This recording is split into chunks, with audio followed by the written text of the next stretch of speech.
বহু বহু স্বামী এমনও আছে নিজের স্ত্রী আর সন্তানদের সুখের জন্য দেশ ছেড়ে বিদেশে পাড়ি জমিয়েছে, ঠিক না? আর আমরা প্রবাসী মানি মনে করি যে টাকার মেশিন। কথা বলেন, বিদেশ গেছে এটা একটা টাকার মেশিন, খালি টাকা আসবে নিয়ে এসে। বিদেশে যারা যায়, জেলখানা চিনেন? জেলখানা, জেলখানা যেতে মানুষ ভয় পায়।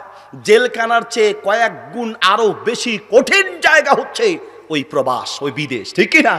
অসুস্থ জেলখানায় তো মাস 2 মাস পর হলেও পরিবারের সাথে দেখা করা যায়, কথা বলা যায়, দেখা করা যায়, একটু 2 চোখে দেখতে পারে।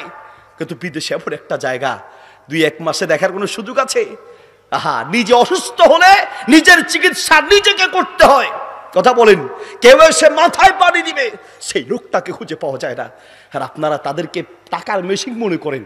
প্রবাসী মানি টাকার মেশিন, আবদারের শেষ নাই। বিদেশ থেকে যখন আসে আপনার বন্ধুটা আপনার কাছে আসবে, দোস্ত কেমন আছো, আর তাকাবে আপনার ওই ট্রলি ব্যাগটার দিকে। আপনার ভাই খোঁজ দিতে আসবে, বোন খোঁজ দিতে আসবে, আর তাকাবে ট্রলিটার দিকে। আর আপনার বিবি বলবে দিনের বেলা এই ট্রলি খোলা যাবে না। হ্যাঁ, এটা 144 ধারা জারি এই ঘরের ভিতরে, ট্রলি খোলা যাবে না। রাতে ঘরের দরজা বন্ধ করে তারপরে খুলবো, দিনের বেলা যদি খুলি তাহলে এটা ভাগ হয়ে যাবে। কথা বলেন। আর ভালো ভালো যেগুলো আছে সবগুলা ওই নিজের বাড়ির দিকে যাবে। সবাই তো আর এমন না, অনেকেই। কথা বলেন, ঠিক কি না? কয়দিন পর পরই ফোন দিলেই, ভাইয়া তুমি তো দুবাইতে আছো, আসার সময় দুবাই দিয়ে আসবা না? ওই যে মোবাইলটা মনে রাখো। বোনের আবদার, ভাইয়ের আবদার, সন্তানদের আবদার, প্রতিবেশীর আবদার, এই আবদার রাখতে রাখতে নিজের যে কিছু দরকার তাও মনে থাকে না, ঠিক কিনা? প্রায় প্রবাসের জীবন ঘটেছে। ঈদ আসলে পরে, আল্লাহু আকবার বলেন, ঈদ আসলে পরে বহু প্রবাসীর জীবন এমন হয়েছে, ছেলের জন্য কি, মেয়ের জন্য কি, মায়ের জন্য কি দিবে, বাবার জন্য কি দিবে, প্রতিবেশীর জন্য কি দিবে, আত্মীয়র জন্য কি দিবে, এই চিন্তা করতে করতে নিজের কাপড়টা যে ইস্তারি করা হয় নাই সেই কথাটাও ভুলে যায়। নিজের কাপড়টা যে ঈদের দিন আর নতুন কাপড় দূরে থাক, পুরানটা যে ধুয়ে রাখবে সেই কথাটাও ভুলে যায়, সেই কথাটাও ভুলে যায়। প্রিয় বন্ধুগণ, আপনি যে স্ত্রীর জন্য, যে সন্তানের সুখের জন্য দেশ ছেড়ে বিদেশি হয়েছেন, প্রবাসে গিয়েছেন, যান আজকে সেই বিবির কাছে।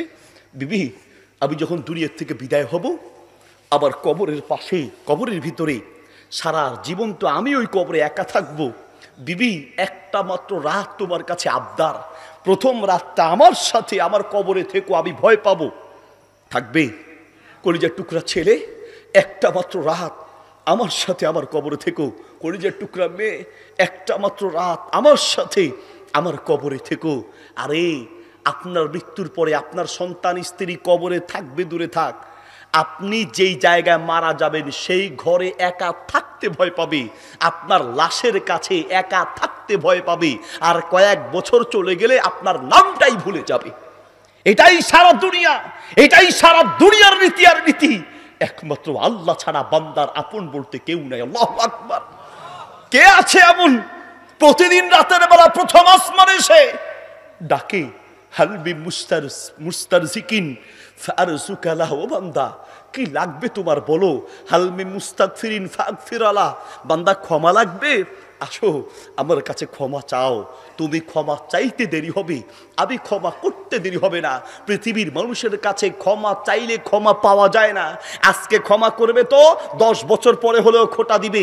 আপনার স্ত্রীর সাথে কোনো অন্যায় আচরণ করেছেন, 10 বছর পরে হলেও আপনাকে খোঁটা দিবে। স্বামীর সাথে কোনো অন্যায় আচরণ করেছেন, 20 বছর পরে হলেও খোঁটা দিবে। প্রতিবেশীর সাথে অন্যায় আচরণ করেছেন, ভুল করেছেন, মাপ চাইতে চাইতে শেষ, মাপ পাওয়া যায় না। পৃথিবীর মানুষ মাপ করতে চায় না। আল্লাহ বলে, বান্দা মানুষ মাপ করতে চায় না, আর আমি আল্লাহ তোমাকে মাপ করার জন্য ডাকি। তুমি চাইতে দেরি হবে, আমি আল্লাহ ক্ষমা করতে দেরি হবে না। আল্লাহু আকবার। বান্দা কি লাগবে? হালমি মুস্তারজিকিন, রিজিক লাগবে। বান্দা রিজিক বলো আমার কাছে। ও বান্দা তোমার রিজিক লাগবে, সারা দুনিয়া তোমার কাছে চায়, সারা দুনিয়া তোমাকে এইরকম টিস্যুর মতো ব্যবহার করে ফেলে দেয়, সারা দুনিয়া তোমাকে ব্যবহার করে, সারা দুনিয়া তোমার কাছে চায়, আর আমি আল্লাহ তোমাকে দিতে চাই। আল্লাহু আকবার। সেই আল্লাহকে চিনলেন না? রিজিকের টেনশন আপনার? সূরা হুদের 6 নম্বর আয়াতে আল্লাহ বলছেন, ওয়ামা মিন দাব্বাতিন ফিল আরদি ইল্লা আলাল্লাহি রিজকুহা। এই পৃথিবীতে প্রত্যেকটা প্রাণীর রিজিক দেওয়ার দায়িত্ব কার? আল্লাহ। রিজিক দেওয়ার দায়িত্ব কার? আল্লাহ সুবহানাহু ওয়া তাআলা। সুবহানাল্লাহ বলেন। আপনার সন্তানের রিজিক কি হবে? রিজকুকুম ফিস সামা। রিজিক কোথায়? আসমানে। পড়ালেখা না থাকলেও এদিকে পৃথিবীতে এমন বহু মানুষের ইতিহাস আছে, কিচ্ছু ছিল না, কিন্তু আল্লাহ এমন রিজিক দিয়েছে সে কল্পনাও করেনি। আল্লাহু আকবার। সূরা তালাকের 3 নম্বর আয়াতে আল্লাহ সুবহানাহু ওয়া তাআলা বলছেন, ওয়ায়ারযুকুহু মিন হাইসু লা ইয়াহতাসিব। ওয়ায়ারযুকুহু মিন হাইসু লা ইয়াহতাসিব। বান্দা তোমাকে আল্লাহ এমন জায়গা থেকে রিজিক দিবে, বান্দা তুমি কল্পনাও করতে পারবে না। সুবহানাল্লাহ বলেন।